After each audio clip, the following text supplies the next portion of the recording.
కానీ అక్కడ స్టేషన్‌లో ధన్య లేదు. "ఏమైందిరా ధన్యకి" అని అంటాడు శ్రీ.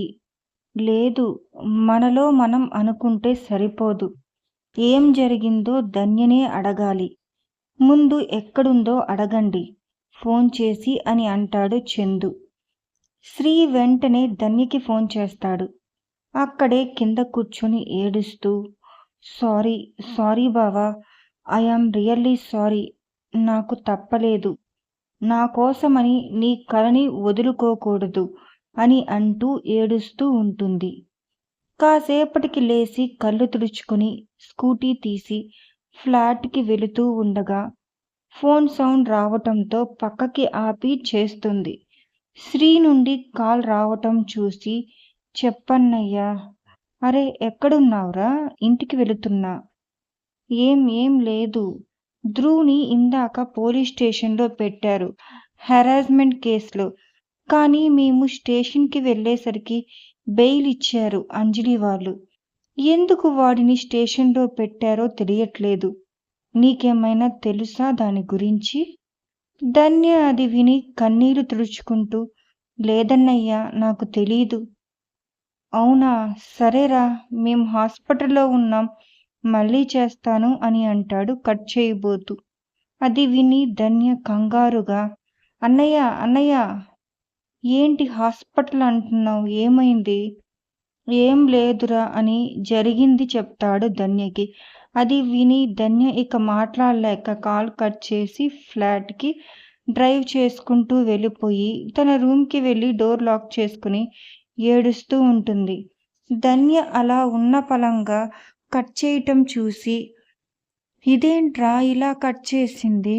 కొంపతీసి ఇక్కడికి వస్తుందేమో" అని అంటాడు శ్రీ. "రేయ్, ముందు కాల్ కానీ మెసేజ్ కానీ చెయ్ దానికి, మళ్ళీ ఏడుస్తూ వస్తుందిక్కడికి వీడి కోసం" అని అంటాడు జై ధ్రువ్ దగ్గరికి వెళుతూ. శ్రీ సరే అని ధన్యకి కాల్ చేస్తుంటే లిఫ్ట్ చేయకపోవటంతో మెసేజ్ చేస్తాడు. "ధ్రువ్ బాగానే ఉన్నాడు, కంగారు పడకు" అని. ఏడుస్తూ ఉన్న ధన్య అది చూసి, "సారీ బావా, జై అన్నయ్యే కనుక లేటుగా చూసి ఉంటే ఏమయ్యేదో. అంజలి చెప్పింది నిజమే. నేను బావకి గండు పిల్లిని. నా వల్ల బాధ తప్ప బావకి ఇక ఏమీ రాదు. నేను దూరంగా ఉండాలి ఇక నుండి" అని అనుకుంటూ ఏడుస్తూ ఉంటుంది తన రూమ్లో. లయ, ఆకాంక్షలు అప్పుడే మార్కెట్ నుండి కవర్లు తీసుకుని డోర్ చూస్తూ తీసి ఉండటంతో ధన్య వచ్చేసింది అని అనుకుని లోపల పెట్టేసి సోఫాలో పడిపోతారు. కాసేపటికి లయ లేసి ధన్య రూమ్ని కొట్టబోతే అప్పుడే ధన్య డోర్ తీయటంతో, "హే, ఎంతసేపు అయిందే వచ్చి? పద, ఏమైనా తిందాం కానీ" అని అంటుంది. అప్పుడే ధన్య చేతిలో ఉన్న లగేజ్ని చూసి, "ఎక్కడికెళ్తున్నావు? ఇంటికా? ఇంటికా? ఎందుకు? వీకెండ్‌కి వెళ్దువులే." "లేదే, చికాగ్గా ఉంది. ఒక వారం కాలేజ్‌కి రాను. కొంచెం నా సబ్మిషన్‌ని చేసేసేయండి. పెండింగ్ ఏమీ లేవు వర్క్. నేను వెళ్తున్నా ఇక" అని లగేజ్ తీసుకుని బయటికి వచ్చేసరికి అక్కడ అర్జున్ కారు ఉండటంతో దగ్గరికి వెళ్తుంది. అక్కడ అర్జున్ కార్లో ఉండి ఫోన్లో ఏదో కెలుకుతూ ఉంటుంటే ధన్య రావటం చూసి దిగి తన చేతిలో ఉన్న బ్యాగ్ తీసుకుని లోపల పెడుతూ, "ఏంటే కోతి, ఎలా ఉన్నావు? పోనీలే, ఇప్పటికైనా ఇంటికి వస్తున్నావని" అంటాడు నవ్వుతూ. ధన్య బొదులుగా చిన్న నవ్వు నవ్వి కార్ ఎక్కేస్తుంది. అర్జున్ ఎక్కి ఇంటికి పోనిస్తూ ఉంటాడు. ధన్య అంతసేపు కూడా సైలెంట్గా ఉండటం చూసి, "ఏంటే మౌనవ్రతం చేస్తున్నావా? అసలు కనీసం అన్నయ్య ఎలా ఉన్నామని అడగవు కనీసం" అని అంటాడు నవ్వుతూ. ధన్య దానికి కళ్ళల్లో కోపం, పెదాల మీద నవ్వుతో, "ఏంటి చెప్పు ఇప్పుడు నీ బాధ? అసలుకే తలనొప్పిగా ఉంది" అని అంటుంది.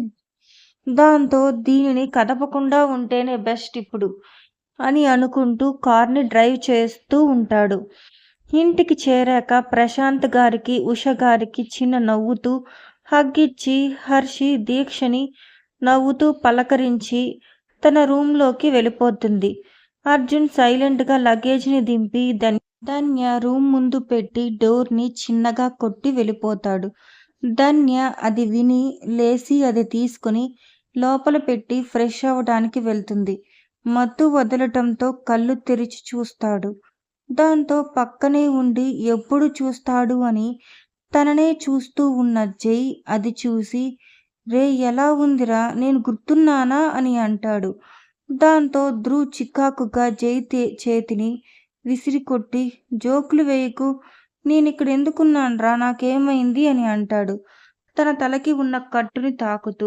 జై ధ్రువ్ ఎలా పడిపోయాడో చెప్పి, అసలేమైందిరా నీకు, నిన్ను స్టేషన్లో ఎందుకు పెట్టారు, శ్రీచందులు ఉన్నారా ఇక్కడే అని అంటాడు చుట్టూ చూస్తూ.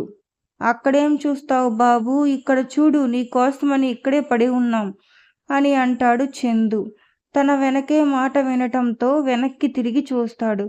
తన వెనకే ఉన్న కిటికీలో కూర్చుని ఉన్న చందుని, తన పక్కనే గోడకి ఆనుకొని ఉన్న స్త్రీలను చూసి, ఏంట్రా ఇంటికి వెళ్ళిపోవచ్చు కదా, ఎందుకున్నారు నా కోసం ఇంకా ఇక్కడ. ఆ మాటకి శ్రీ కోపంగా ధ్రువుని చెంప మీద గట్టిగా కొడతాడు.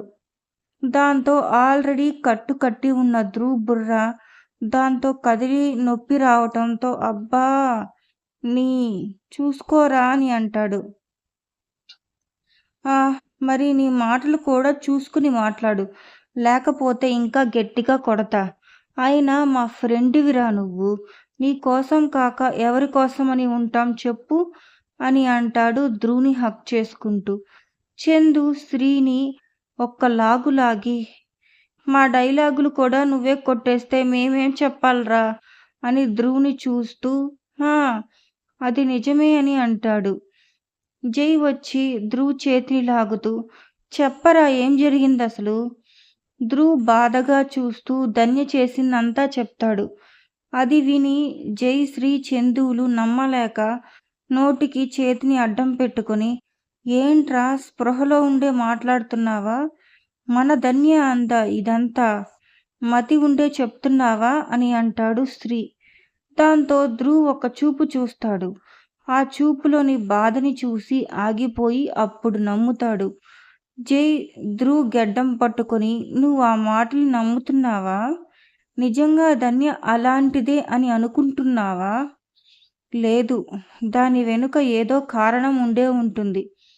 అది వెళ్ళేటప్పుడు కొట్టిన దెబ్బలోనే తెలుస్తుంది. అది ఏదో దాస్తుంది, ఇలా చేసింది అని అనిపిస్తుంది. అది నమ్మించటానికి నన్ను పోలీసులకు అలా పట్టించింది. అదేంటో తెలుసుకోవాలిరా బా అని అంటాడు ధ్రువ్ బాధగా. ఏం కాదులేరా, దానికి నట్ లూజ్ అయ్యి సరేనా, బాగా బిగించి మరీ సరిచేద్దాం దాని పిచ్చి బుర్రని అని అంటాడు చందు. అది విని షాక్తో శ్రీ జైలు, ఏందిరా చందుగా, నువ్వేనా ఈ మాట అంటుంది అని అంటారు. అప్పుడే డాక్టర్ రావటంతో సైలెంట్ అయ్యి చూస్తూ ఉంటారు పక్కకి వచ్చి. ధ్రువుని చూసి డాక్టర్, ఏం కాలేదు, బాగానే ఉంది, ఇక మీరు తీసుకుని వెళ్ళొచ్చు అని అంటారు వెళ్ళిపోతూ. దాంతో ధ్రువుని తీసుకుని బిల్ కట్టేసి తన ఫ్లాట్లోకి దింపేసి శ్రీచందులు వెళ్ళిపోతారు. జై ధ్రువుని తోడుగా ఉండాలి అని అక్కడే ఉండిపోతాడు. నిద్ర పట్టక తెల్లారే లేచి కిటికీ నుండి బయటకి కొద్ది కొద్దిగా కనిపిస్తూ ఉన్న చుక్కల్ని చూస్తూ ఉంటుంది ధన్య. అలా చూస్తూనే వెలుగు రావటంతో తల తిప్పి పక్కనే చూస్తుంది. హర్షి లేచి వెళ్ళిపోవటంతో, ఇది కూడా తెలియనంత ఆలోచిస్తున్నానా అని అనుకుంటూ చింపిరి జుట్టుని చక్కగా గోక్కుంటూ కిందకి వస్తుంది. అక్కడ గార్డెన్లో కళ్ళు మూసుకుని యోగా చేస్తూ ఉన్న హర్షిని చూస్తూ ఉండగా వేడివేడి కాఫీ పట్టుకొని వచ్చి చేతికి ఇస్తారు ఉష. దానిని తీసుకుని యోగా చేస్తూ ఉన్న హర్షిని చూస్తూ కాఫీని తాగుతూ ఉంటుంది. ఏంటే కాఫీ బాగుందా, కనీసం తల కూడా తిప్పకుండా తాగుతూ చూస్తున్నావు అని అంటారు ఉష. ఒక లుక్ ఇస్తుంది సీరియస్గా ధన్య. ఆ చూపేంటే, నీకన్నా చిన్నది హర్షి, దానిని చూసి నేర్చుకో, చూడు ఎంత చక్కగా చేస్తుంది, దానికి ఉన్న శ్రద్ధ కూడా లేదు నీకు అని తిడుతూ ఉన్న ఉషని చూస్తూ ఉండగానే లోపలికి వస్తూ ఉన్న హర్షిని చూసి, ఏయ్ బుడంకాయ్, నువ్వు అక్కగా నేను చెల్లిగా పుట్టాల్సింది. ఈవిడతో పడలేకపోతున్నా రోజు. వీడియోను ఆస్వాదించినందుకు ధన్యవాదాలు. ఇంకా ఎక్కువ భాగాలు చూడాలంటే సబ్స్క్రైబ్ చేయండి. మీ అభిప్రాయాలను కమెంట్లు పంచుకోండి. తరువాతి భాగంలో కలుద్దాం.